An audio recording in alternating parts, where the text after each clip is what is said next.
everyone. My name is Mike Renick. I've got a group of great folks here today. We want to talk about Hotwire. There's been a couple of outages. Let me do a disclaimer right up front. This is not rehearsed. This is not scripted. So the message we want to convey right now is what's going to happen in the future.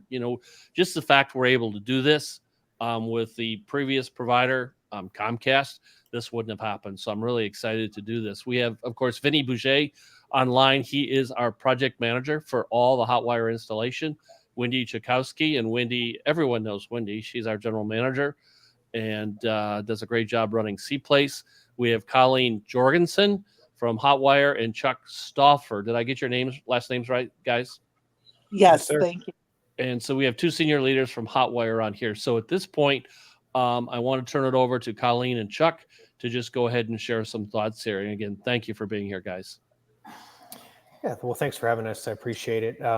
By way of introduction, again, I'm Chuck Stauffer. I'm our Executive Vice President and General Manager for our Southwest Florida region.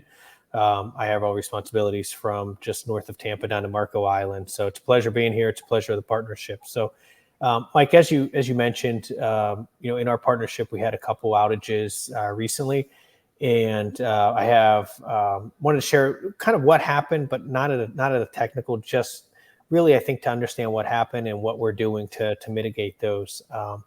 We have a complete fiber network. And so I'm sure that you all are aware we had two fiber outages in August, one in the first week of August on August 5th and a second on August 15th. Both of those outages impacted all residents at Seaplace. Those were fiber cuts. Those are damaged fiber cables that were off the longboat key or off the island, so to speak, on our long haul back up through Tampa or to Tampa. So both of those impacted the Seaplace and several other properties on Longboat Key. So I want to first just acknowledge, when we built out our network going north into the Sarasota, Bradenton, Venice, as we work our way up north into Southwest Florida, we have always been working to get a secondary path to Longboat Key. And the reason I say that is we want redundancy on the north and the south side of the island for all of our customers and all of our properties. We should have that work done for a second fiber path. We'll have the actual fiber underneath the channel complete by the end of this month, so probably next week. And then we have to we just finished our permitting process to get another fiber going up the island from the south side. So what does all that mean? Our goal here is to make sure that we have a redundant failover path for our customers and our properties, including Seaplace on Longboat Key. I would tell you by the Thanksgiving middle of the fourth quarter of this year, that will be successful. We'll have that up and running. So if there is a damage to a fiber, a hurricane or anything that might take out a north path or a south path, this will be an automatic failover. It would not be anything where we need to dispatch a technician to switch. So you'll have a redundant path. So while we don't like fiber outages, unfortunately at this moment we are almost single threaded, if you will, going to Seaplace. So we do have a plan in place to rectify that problem and give you all a redundant fiber path. So I'll pause there. Does any clarity that you needed on that, or any questions on that? I like that. Let me just share one thing. Most of the time, a single path is going to be fine, and we as users wouldn't even notice anything. Redundancy is always great in the IT field, so that's good news that you're sharing, Chuck. Thank you. Yeah, for sure, right? Hey, most of the time we don't. I think the challenge, just to call it out, is we live in an area where a lot of folks are moving to good economic conditions, where people are moving businesses, and so there's a lot of construction, and that's just the reality of what we're seeing in all of Southwest Florida. And so I would tell you that both of these, one fiber outage was due to an actual construction activity, and the other one, if we all remember, was that I don't know if it was a tropical storm or Hurricane Debbie had some damage that caused some cable damages and things like that. So we're working on that. I'm really confident. I stay very close to that. As I mentioned to you, we will have the secondary path up, and then we'll connect that to the properties on Longboat Key by the Thanksgiving timeframe. I'll keep Mike and Michael, you and Vinny and Wendy, we'll keep you all updated on what the status of that is. We did, go ahead, I'm sorry. Well, one of the things I forgot to mention, we are facing a hurricane right now, so all of us are remote. Colleen's video is not showing because she is actually on her phone and she's suffering through a power outage, and yet she's still here. This shows the dedication of the Hotwire team, so thank you. Yeah. Of course. Yep. We live in Southwest Florida. We operate in Southwest Florida, so we're in this together. That's that is definitely true. So we did have another small, shorter outage that happened in the middle of September. Lasted about 3 hours, and really I don't have a good backup plan on this one. This was a card failure, a network failure. So in any fiber optic networks, we do have routers and we have network elements that are out there. Unfortunately, one of those cards in one of our optical elements failed, so we had to replace that card. And I will tell you this: this is all new equipment that we deploy. It's pretty robust. There are single failure points, unfortunately, and this was one of those points. So we do take that back. This was only about 2 weeks ago, and so we are still triaging that to see what we could have done differently. But that was a network failure on our side where we had a card that just failed that we had to replace. Can I probe that a little bit more? When that happens, I assume your network engineers know that there's an outage right away. Yes, sir. How does that information get transferred to the help desk, who may, is going to be then fielding a bunch of outage calls? Yeah, so that's a good question, Vinny. And this is for all of any outages, right, that we have. We service currently about 75,000 customers here in Southwest Florida. So we do have a network operations center. It's manned 24 hours a day, 7 days a week. It's based in Fort Lauderdale. For this particular outage, and I'll use it as an example, the outage started, it was detected at 4:45 p.m. on September 19th. We immediately triage that. Typically, you give a couple minutes for it to, for lack of a better word, soak. In other words, if it's a quick power blip, it comes back on. So you give it a couple minutes.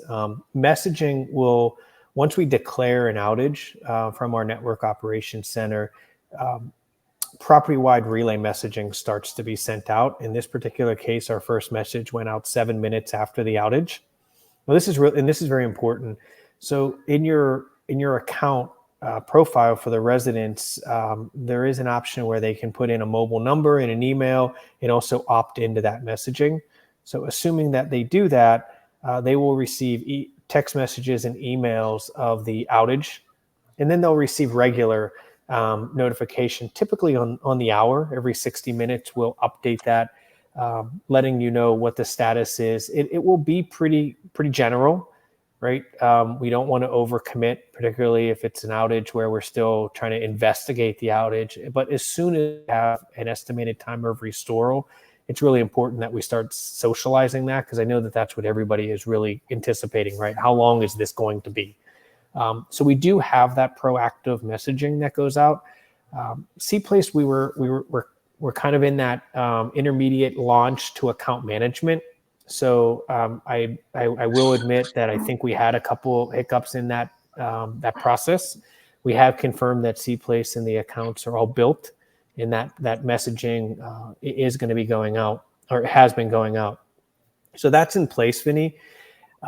In 2025, we're just now starting a partnership, and this will focus more on our customer journeys. And what I mean by that is how can we, we're really looking at how we can take that information and deliver it in other ways that are more important and that you want to see that. So for example, kind of like an app, we have our apps. How do we work this into our app experience? So if you have your iPhone or your Android phone and you have your Hotwire app, that will just alert you. You'll see a pop-up, and then you'll be able to click on that and you'll be able to see the status of an outage. Or even if you have an individual issue, that you'll be able to click on that and look at that experience. So we are looking at the customer journeys, but currently today our NOC department will declare the outage, and that proactive messaging will go out. Thank you. Certainly. Colleen, you were kind enough to dial in here with a power outage. You have something you'd like to share? I don't want to leave you out. Oh, no, thank you. I appreciate that. And just for the residents' information, I am Colleen Jorgensen. I am your regional launch department manager. So I work with all the launch teams from Tampa down to Marco Island. And you are currently one of the projects that I am overseeing. And in the transition of me coming on and taking this position, I now have access to those notifications as well. And so I'm working with Vinny. We can communicate in between these and keep each other posted. And any news and information that I do receive, I pass on to your leadership at Seaplace. So I am very appreciative of all of our communication and teamwork between all of us. And I want to build on that for just a second. For the Seaplace owners, when you see this, again, this is the day of the hurricane. We're all remote, yet we're still focused on doing the right things for Seaplace. So even though there's a lot of challenges out there in the environment today, Colleen and Chuck, Vinny and Wendy kept their promise to be here. When we scheduled this meeting, we didn't know there was a hurricane coming up the West Coast. So I appreciate that. Wendy, do you have anything to share? Thank you for being here. Oh, you're welcome. No problem. No, not at this time. I'm okay. Yeah, I'm good. I like what we heard. It made me feel a little better that there's going to be a backup. So when something does happen, we won't be down for long. So what I'm going to translate that to business terms. So what that means is when that backup is in place, it'll fail over automatically. Even though Hotwire will have the most robust, outstanding notification process, we'll never have to use that. Is that right, Colleen and Chuck? That is correct. That's the From a goal. fiber backbone, that is correct. So that the goal is that the notification won't have to be used. And this kind of thing happens in the IT world. You know, when there's construction out there and fiber is cut, it happens. There's construction and they didn't path it out right.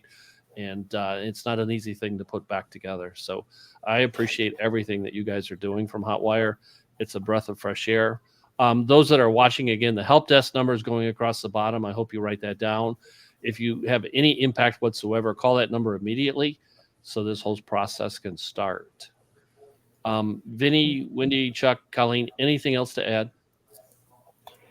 Yeah, anything I'll say is thank you for this. I mean, we really, we value the partnership. And you're absolutely right, Michael. We are investing in our infrastructure to make sure that we minimize the interruptions. I think the fiber infrastructure is the one unfortunately, when it's damaged, it takes the longest amount of time to repair. So this is, it's important to us to make sure that we don't have interruptions. And that's why we're doing this. That's why we're going to put in this secondary path. And, we know we're in a long partnership with Seaplace. So it's the right thing to do. And we'll keep you all updated. Thank you. I appreciate the opportunity. And I want to thank everybody again for being here under kind of like trying times today with the hurricane. So thank you. Appreciate the message. And as more updates are needed, maybe we'll bring everyone back together and continue to tell a good news story. So thank you, everyone. Thank you. Thank you. Thanks, Jeff. Thanks, Colleen.